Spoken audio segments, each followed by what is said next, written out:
Okay, relationship rule. Meron tayong relationship rule, lalo sa mga bago lang na magjojowa ngayon. Oo. Meron tayo ngayon, unang-una, Ano? pretty basic.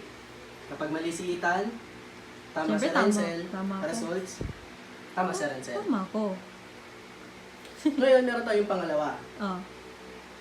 Merong mga sitwasyon na parehas tama si Ethan, tama din si Renzel. Relationship rule, Oh. resulta, tama si Renzel.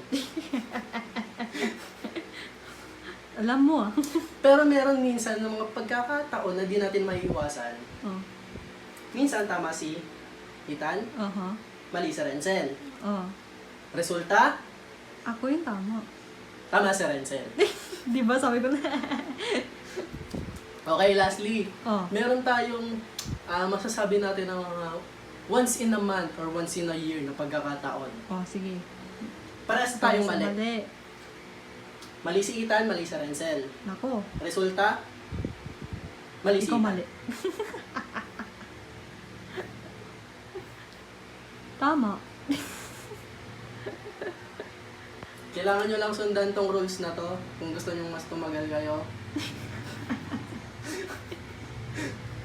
Tama. Kapag nagkamali kayo dito, delikado relasyon nyo. Yun lang. Alam mo ah.